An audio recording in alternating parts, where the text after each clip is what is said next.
neither of which is embraced by young Earth creationists. I think for me personally, one of the significant things is that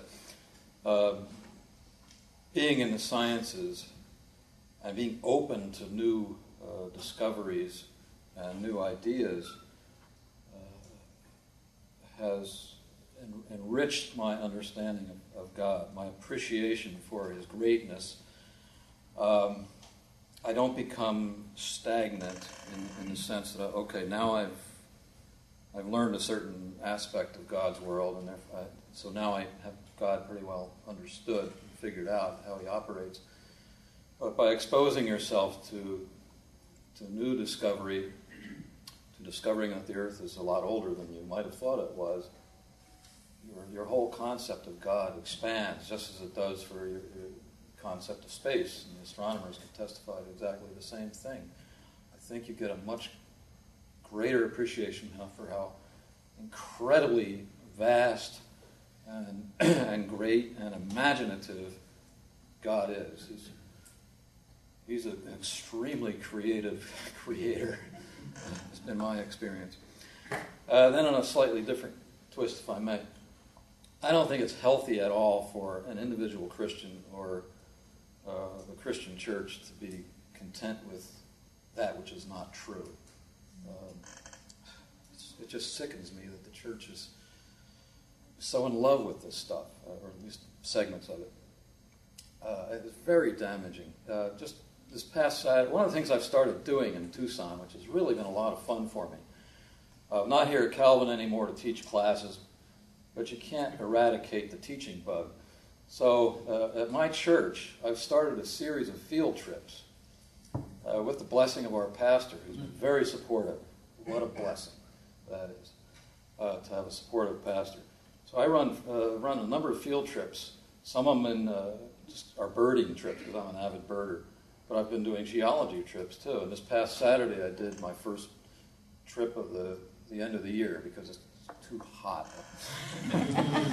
up until, say, mid-October. And one of the ladies on the field trip was talking to me during a break, and she was telling me about her experience talking with a fellow coworker who was an atheist. And he was issuing his objections to Christianity, and Christianity is got this crazy idea about science and so forth. And we know the Earth is old and evolution is true and so on and so forth. And she's saying, well, I'm a Christian and I accept the idea that the Earth is old. I accept mainstream science. And he was flabbergasted. He never heard of such a thing. He assumed Christians held to a young Earth. This stuff is damaging to our evangelistic enterprise, because that's the widespread impression that people have of who Christians are and what the Christian faith is concerned with. We've got to eradicate it, along with other untruths. Maybe one church at a time? One church at a time. One field trip at a time. We have time for about 2 or 3 questions. Does anyone have a question? Yes?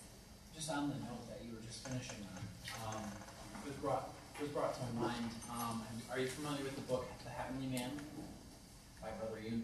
It's kind of an autobiography of a Chinese missionary, and he said one of the problems he had was when Western missionaries came to help and brought all their doctrines and issues like infant baptism or controversial denominational issues where you said it's terrible that the church would be okay with an untruth.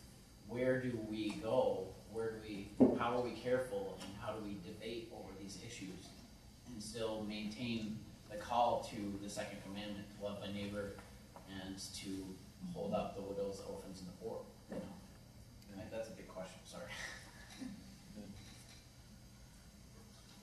Well, we've got to do it gently and patiently and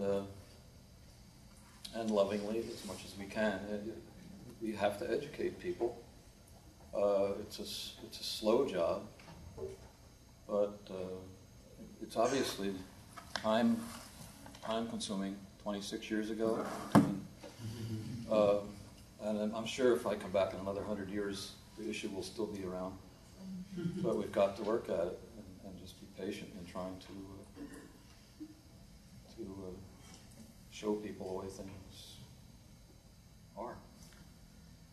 In this book, we did attempt to be respectful towards people that we disagreed with, at the same time being very blunt. So the Bible talks about speaking the truth in love, and that is a hard road to walk. But we did try, insofar as we were permitted by actual circumstances, to approve of things that our opponents had written when they were accurate.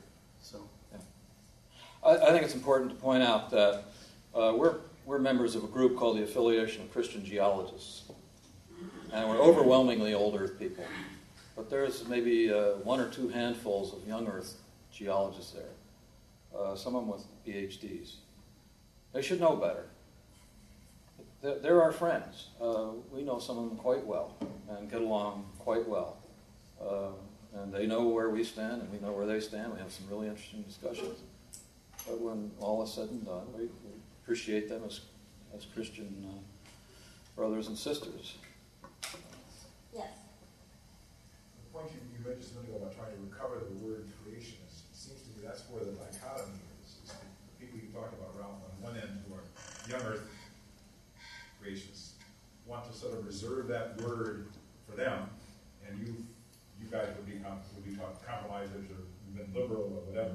And on the other side, the sort of metaphysical naturalists, the Dawkins and whatever, wants to push everybody who thinks in terms of creation all the way into that camp. And it seems to me as scientists, you and I and others have struggled for years to try to make sure that we can hold true that God created and not be all the way in that one end of the thing. There's a wide spectrum of perspectives in there. absolutely.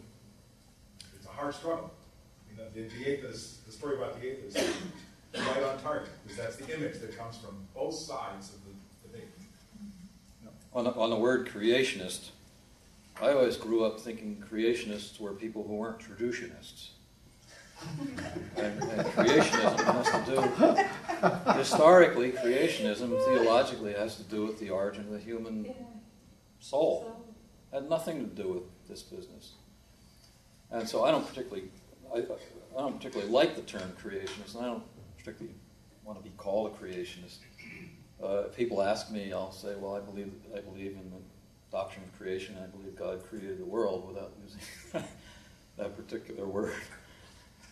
So, but I do feel badly that they've sort of usurped that word. Any other questions?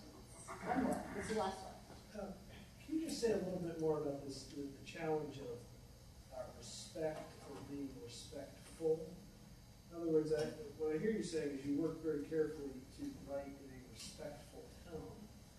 On the other hand, I don't hear you saying you have a great deal of respect for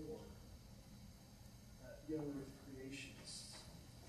Does that make any sense? I mean, can you talk a little bit more about that process of when you're saying that this is a position that's so fundamentally flawed that it's a kind of failure of reason, it's a failure of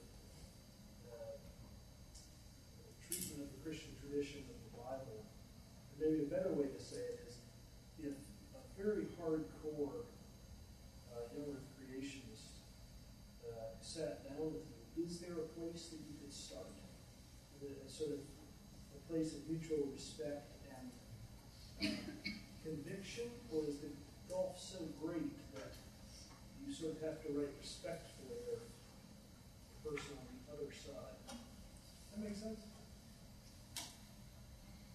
Well, yeah, an example, case in point. The Green River Formation, which we overuse maybe in the book, which the cover shows these Green River rocks with fish in them. Some flood geologists interpreted that formation to be the result of Noah's flood. And they claimed that it was a huge conglomeration of all kinds of living things, which is patently false. It's not a huge conglomeration. It's a big conglomeration of freshwater living creatures. and it testifies to a freshwater lake. So one segment